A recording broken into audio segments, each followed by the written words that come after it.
Abogado, tal como usted nos estaba conversando, vamos a estar hablando acerca de este plan de infraestructura y queremos saber, abogado, de qué se trata, qué es y cómo le afecta a las personas que tienen DACA y TPS. Es una forma muy peculiar de hablar acerca de un tema de inmigración, nunca se había visto antes.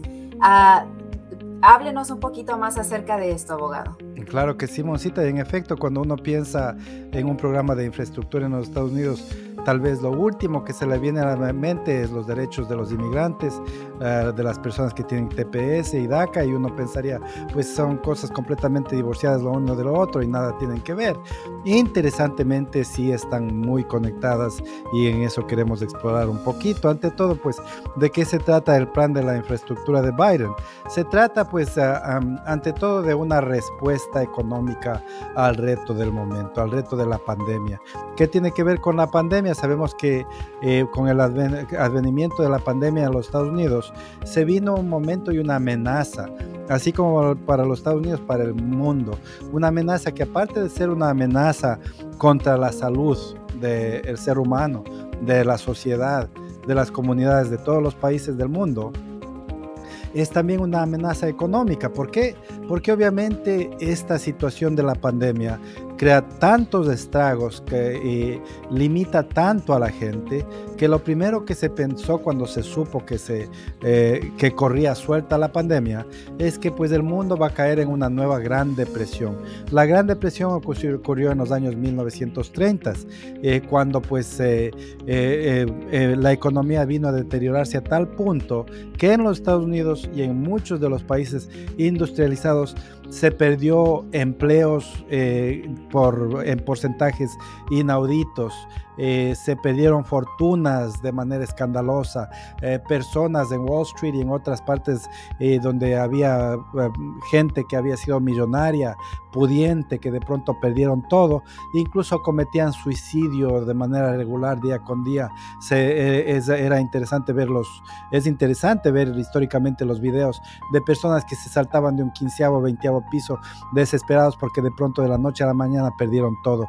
De veras una catástrofe y un caos económico que se vio en los años 1930.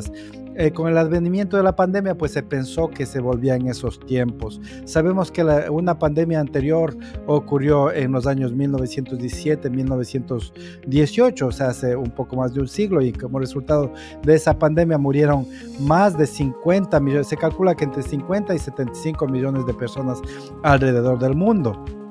En esta nueva pandemia, con un virus que corre libre, con una sociedad que se transporta mucho más rápido, con una población muchas veces mayor que la población que había en el mundo en los años, en la década de los 1910, 1920, se pensaba que esta pandemia puede ser incluso más perniciosa y más perjudicial para la salud del ser humano, y por lo tanto que iba a tener el efecto de shutdown, el efecto de clausurar, de cerrar no solo muchos negocios, sino economías enteras. Y es lo que se vio al principio de la pandemia. Se vio que los negocios tuvieron que en muchos casos hacer reajustes, cerrar.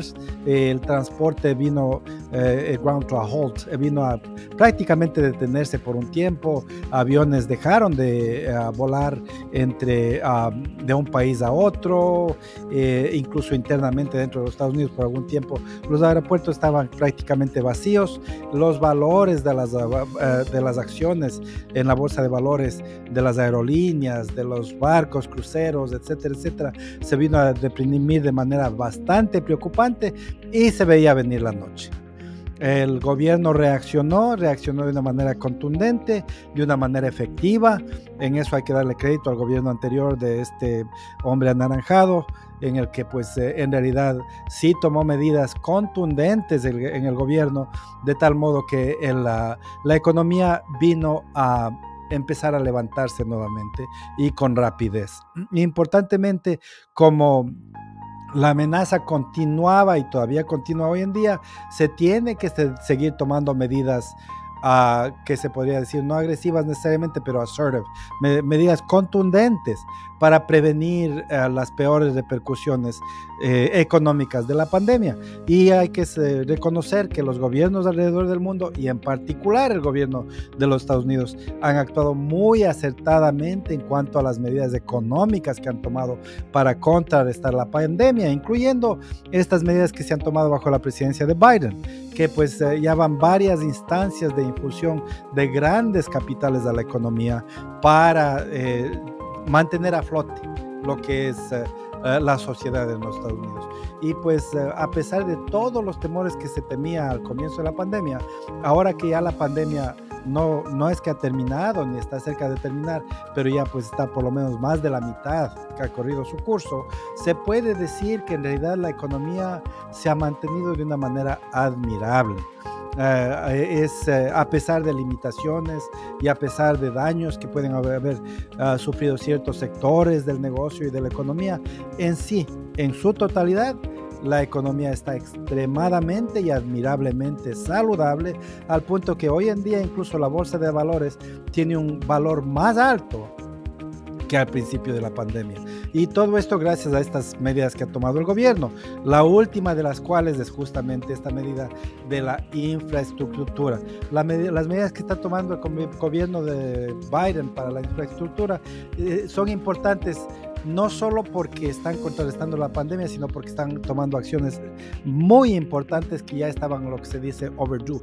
Ya de hace rato que se ocupaban en este país, ya llevábamos décadas literalmente hablando dentro de los círculos informados acerca del deterioramiento de la infraestructura, de los puentes, de los puertos, de los aeropuertos, de los parques, de las instituciones, etcétera, etcétera, que en realidad ya llevan décadas que no han tenido una infusión de capital importante en el país, sino que más bien año con año y década con década el sistema de freeways, de carreteras, no se hable de la infraestructura digital, se han ido poco a poco deteriorando y el país ha ido perdiendo su primacía, su superioridad a nivel mundial en cuanto a este tema.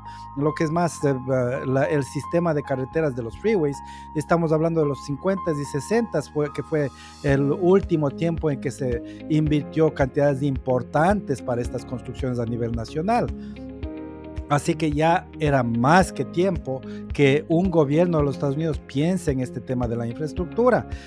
Con esta infusión de capitales astronómicos, netamente, porque estamos hablando de no de millones de dólares, sino de millones de dólares, cantidades en realidad exorbitantes que se están invirtiendo en el país para renovar la infraestructura. Esto obvio que va a crear gran incentivo económico, va a crear grandes cantidades de nuevos empleos, gran estímulo para nuevos negocios, etcétera, etcétera. Va a ser una nación muy vibrante, muy activa y muy dinámica desde un punto de vista económico. Si es que ya estaba considerada los Estados Unidos como la primera nación en desarrollo económico en el mundo, con estas inversiones pues de seguro que le va a llevar incluso mucho más adelante, muy prometedor para la economía de los Estados Unidos. Pero ¿qué trae junto consigo este plan de la infraestructura?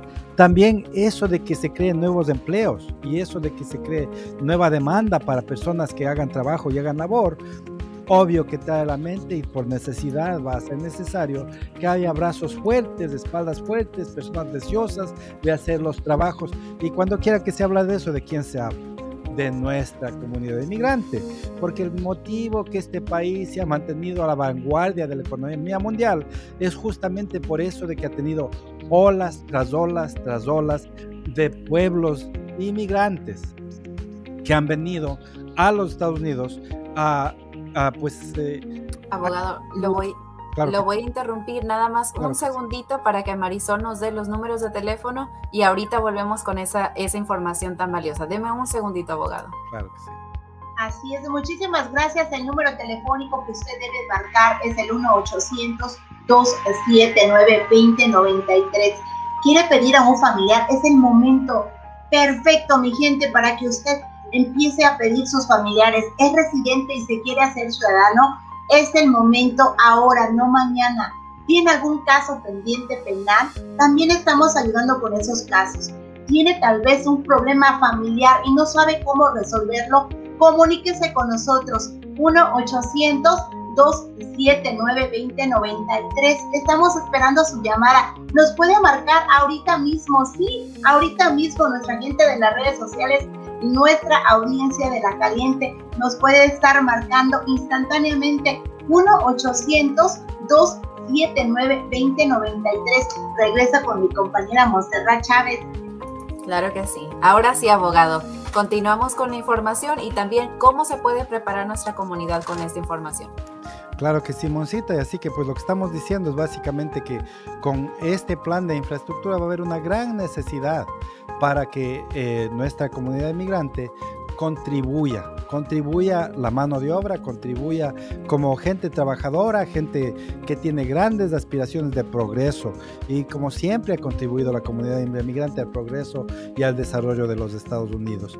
Y ¿qué más importante que asegurarse que aquella comunidad inmigrante y aquellas personas que ya tienen años aquí en los Estados Unidos, como aquellos que tienen el TPS, como aquellos que tienen el DACA, los que tienen el TPS en la mayoría de los casos ya tienen 20, 22, 24 años dentro de los Estados Unidos con un estatus semilegal que no se les ha permitido obtener su residencia. Ya es más que tiempo que se les permita corregir su estatus para que sean residentes permanentes.